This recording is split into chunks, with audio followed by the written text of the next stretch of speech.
Good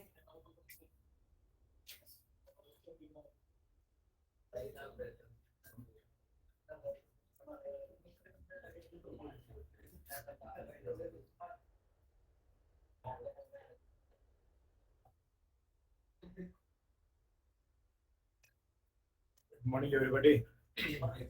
In the last class, we started discussing about the flow of clinical trial.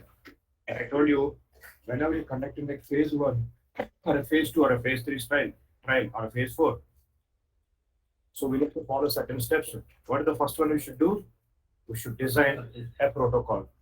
What is a protocol? A protocol is a detailed document which will have all the important information, how to conduct a clinical trial, what is the study plan, how many subjects that we have, what type of population, what type of disease that you are studying, what type of subjects that you are taking, how many visits that we have, how we are going to give the treatment, how many doses that we have, what is the dose. We are going to have a complete information. It is a detailed document, and once you design the protocol, you have to submit the protocol to FDA. Now FDA will look into the protocol. If they think it is okay, then they'll give the permission. Once the protocol has been finalized, then we are going to do the next step. And I told you, for protocol is going to have some important subheadings. What is the most important subheading we should have in a protocol? Inclusive, exclusive, aim, objective. Objectives and objectives, aims and objective of the study. That means why you are studying, why you are doing this study. We are going to have aims and objectives. And once we are done with the aims and objectives, then next we are going to have what is the secondary objective of your study. And then what is the primary endpoint of our study? Then what is the secondary endpoint of our study? And then how many subjects we are going to have? How many visits that we have? We are going to have detailed information. And once the protocol has been finalized, what the next step that we are going to do? What the next step? CRF sheet. What is the full form of CRF sheet? Yes. Sir, you are not audible.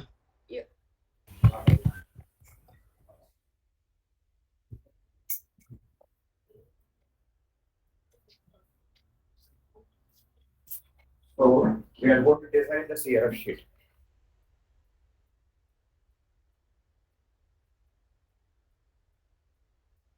I'm not audible. Now it's okay, sir. Okay, sir.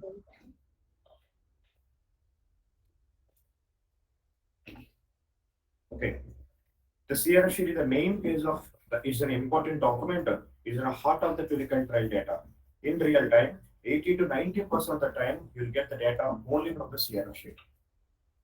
So whenever the subject comes to the clinical trial, so we collect the samples and we run the test.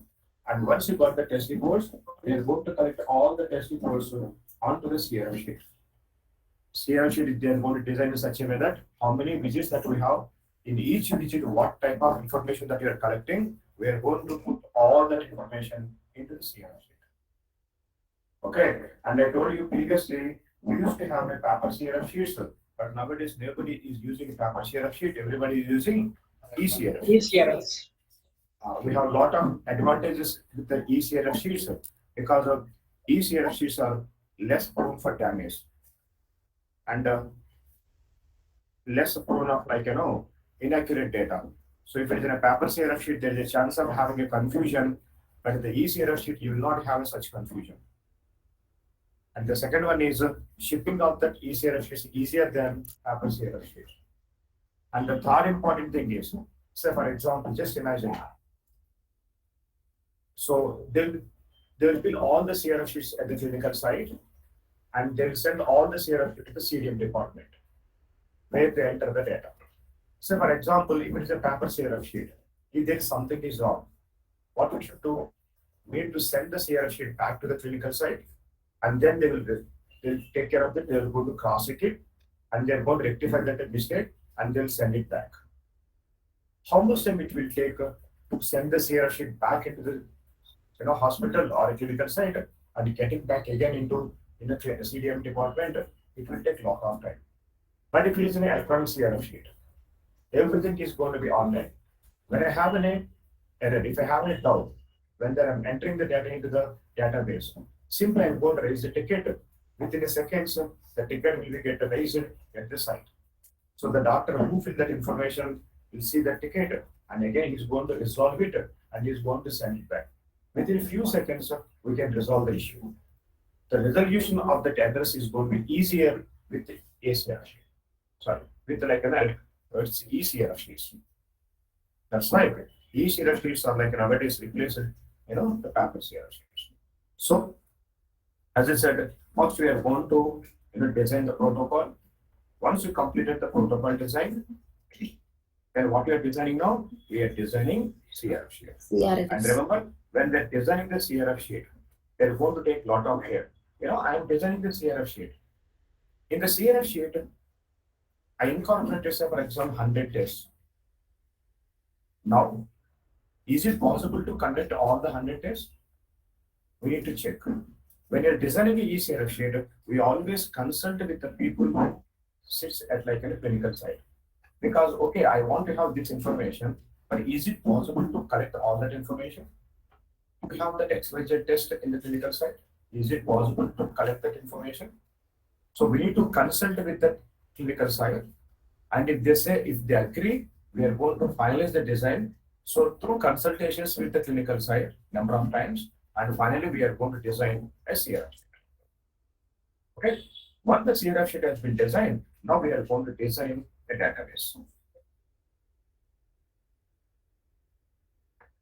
And nowadays we enter the whatever the data that you collect onto the CRF sheet, we need to enter the data into the database.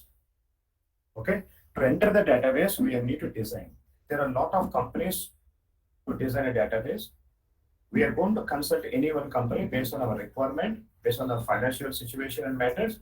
And now those companies will design a customized database according to our CRF sheet, according to our clinical style. Previously, people used to use clinical Oracle as their database. Okay, but nowadays everybody is using Rave as their database because Rave is a very flexible Rave metadata database. Everybody nowadays using Rave database. And remember one thing, and in the resume, you have to specify that I am familiar with the Rave database, I can extract the data from the Rave database. Remember, during the base test, in the starting, I told you how to extract the data from a database by using SQL pass-through concept.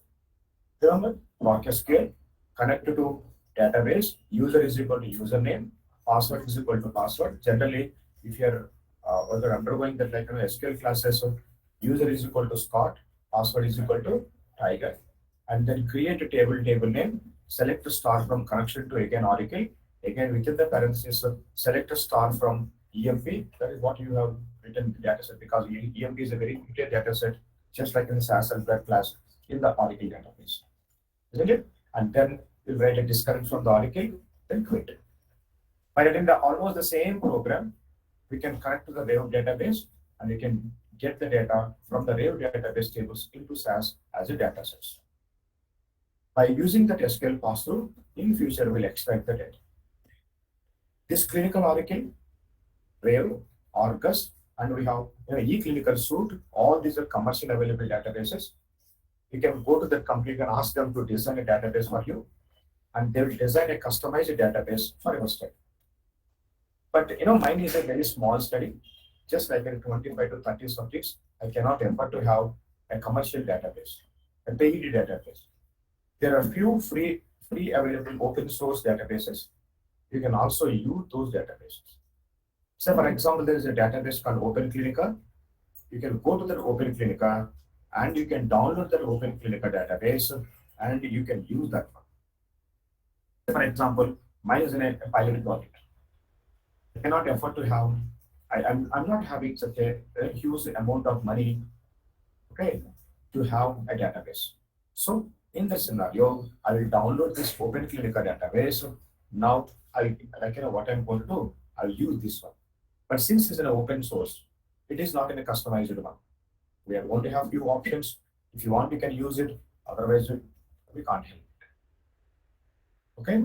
And we have such kind of few freely available databases Now we can download those things and you can use. But since it's an open source, there will be no much data safety and security, and it is not a customized one. So there's going to be a lot of difficulties with that open source databases. Okay, so in our resume, you have to mention Rave. I know Rave database. I can download. I can extract the data from the Rave database. I will show you how to get the data from the Rave database. Understand this one? Now we are going to design a database in such a way that, and after that, database designing has been completed. Now we are going to set up a CDM department. What is the CDM? Clinical Data Management. Now this CDM department will enter the data from the CRF sheets into your database.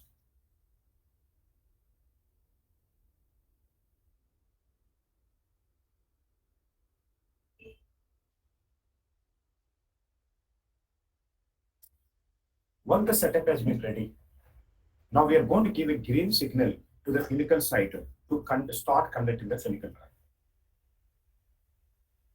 Okay.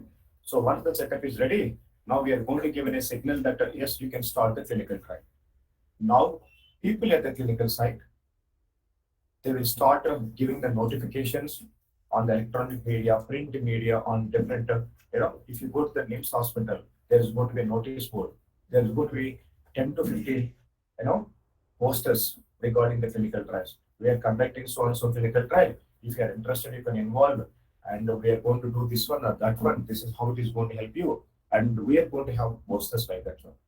If you are interested, you can go there and you can enroll yourself into the clinical trial. Understand this one?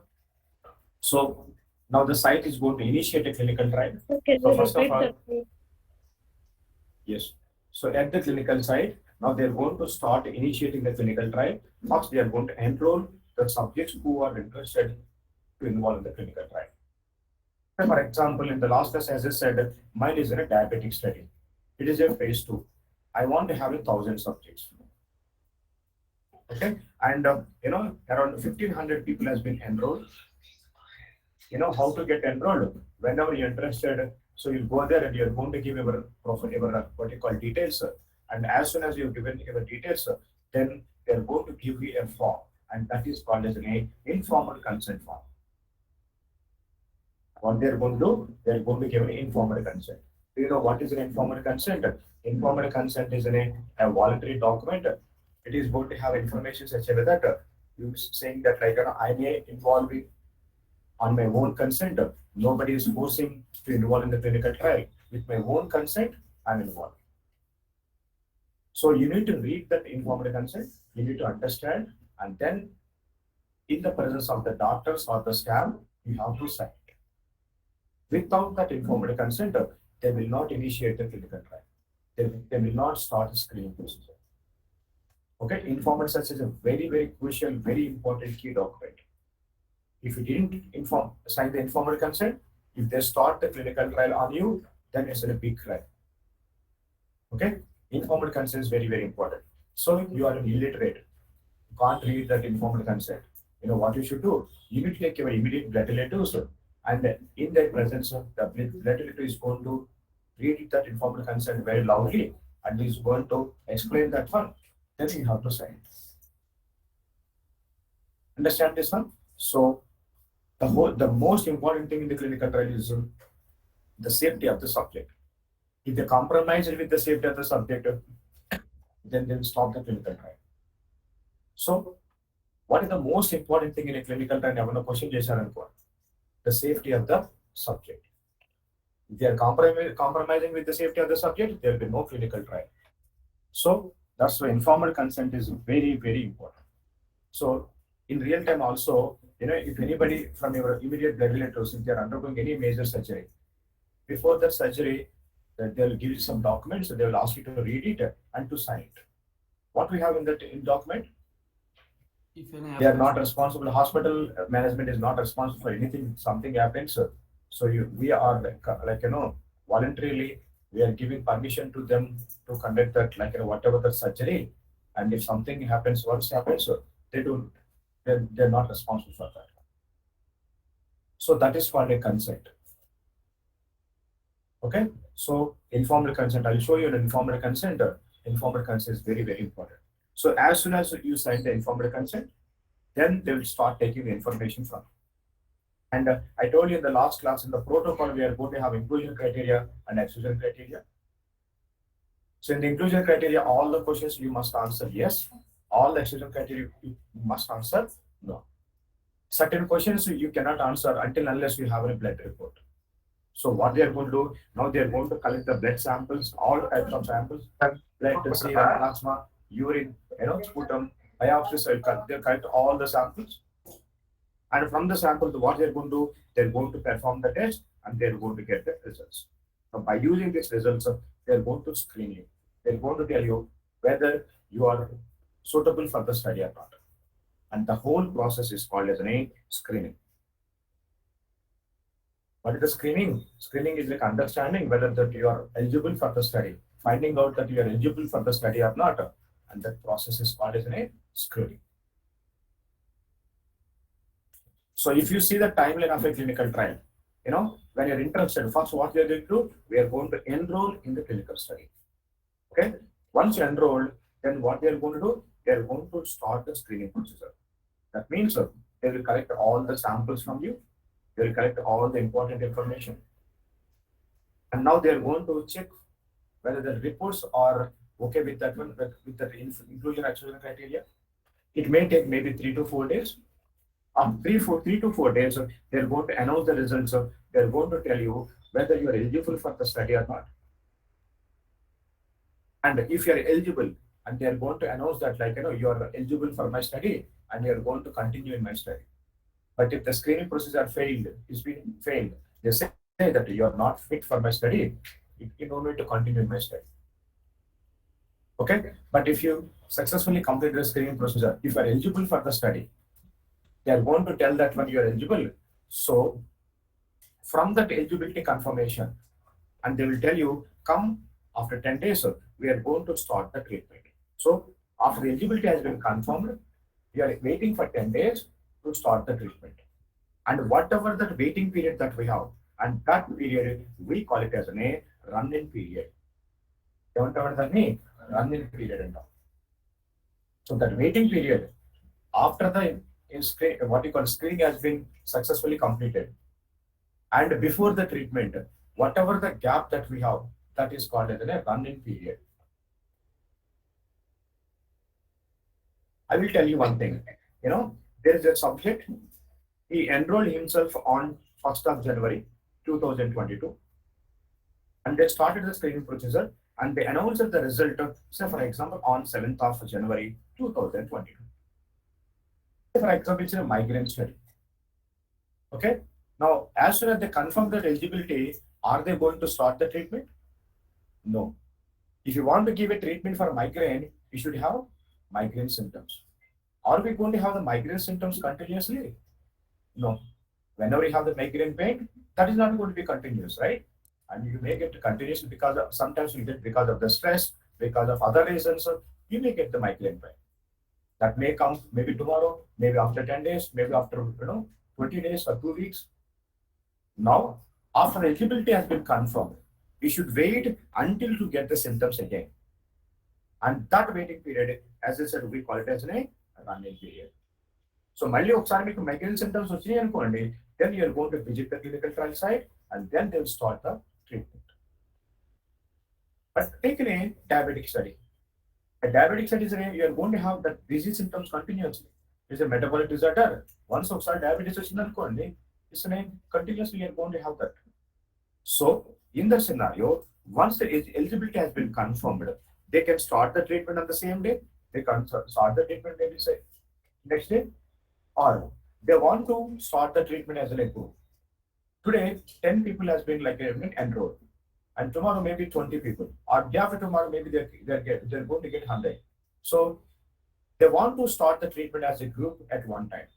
So in the scenario, they will ask you, please come after 1 week. So I'm going to start the treatment. And that whatever the waiting period that we have, and this is called as what you call it as a run-in period. So for example, You enrolled only today and they want to start the treatment tomorrow.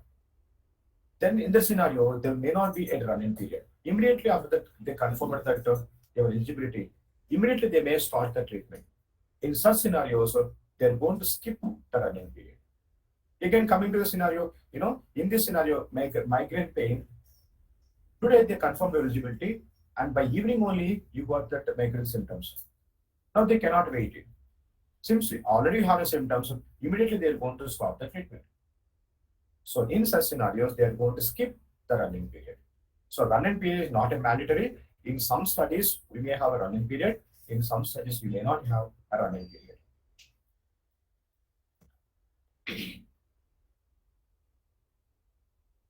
Now, as I said, they're going to ask you to sign the informed consent. They will take the samples, and then after taking the sample, they're going to run the test. They're going to get the results. So based on that, they're going to tell you whether your screen failed or successfully completed. Their screening process of the failure and going to be called a screen fail. But if you successfully completed the screening procedure, then we are going for the next. Now, once they completed the screening procedure, then they're going to start the treatment. Now, in this whole clinical process, we are going to have three different types of jobs. There are going to be a domain called CROs and CRAs. If you are interested in the clinical trial, you can work as a clinical research organizer, officer, or associate. What they do, they're going to involve in the enrollment of the subjects. They're going to involve when they design the CRF sheet. They're going to transfer the CRF sheets to the site.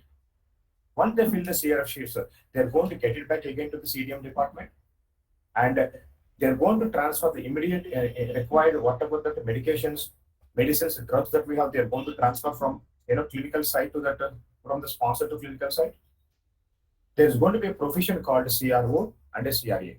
If you are interested in field job, if you are interested communicating with the hospital staff, hospital people, and if you like that field jobs, you can opt for CRO and CRA job.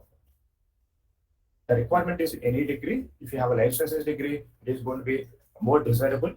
But if you have a proper communication skills, you can work as a CRO or CRA. Countries like India may not be that much profitable, but if you are in Australia and in some other countries, CRO, GRA jobs are high profile, high, paying jobs. Okay. So, but if you want to become a CRO, CRA, you have to communicate with the doctors, sponsors, patients, like your subjects. You need to have a proper communication skills. Understand this? But in India, they don't pay much. You are going to get maybe 25,000 or something like that. Okay, all you need to have a proper degree. So now, and the second thing is, now we have a second thing is CDM department, clinical data management. If you are interested, that is also a profession that we have. What the CDM people will do, whatever the data that you got in the CRF sheets, they're going to enter the data from the CRF sheets into the databases. They'll enter the data, then maintain the data, and they're going to organize the data. CDM is also a nice profession, and you will get 20, 25, max we are going to get 30,000 per month. All you need to have a degree. A life sciences degree is the most desirable. And if you like entering the data, if you do not want to have much stress, simple, cool job, like entering the data from the CRF sheets into databases, you can opt for the CDM also. But 1 or 2 years is going to be nice, and after that, it doesn't pay much. That is not a good option for career, because in the starting it is going to be okay, but later that is not that much profitable. But nowadays, in countries like UK and US, so CDM is also nicely paying job, and with the proper training of 30 days to 45 days, you can get a job. All you need to have an understanding about the database, understanding about the terminology, and if you have a good typing skills, you can get a CDM job. Understand? Along with the CDM, we are going to have one more profession called medical coding. And in the medical coding, not that much medical coding, what you think that this is a different medical coding, we'll get the raw data, we are going to have dictionaries. So we need to convert the data by using the dictionaries into standardized terminology. Understand this one? Okay. Now, along with the Cdm, we are going to have one more provision called pharmacovigilance. You know what the PV people do? What's the difference between PV and SAS? The pharmacovigilance people, they are going to be vigilant when the data continuously, current data is entering into the Cdm at the database. When they're entering the data from CRF sheet to the database, they're going to monitor what are the side effects people are getting, what are the adverse events people are getting, and either the adverse event is already listed. If it is not, is a new adverse event, what the percentage of this new adverse event they're getting? Does any deaths occur? They're going to monitor the thing. That means they're going to work with the live data. So when they're entering the data into the databases, they're going to look for adverse events most of the time. This is also okay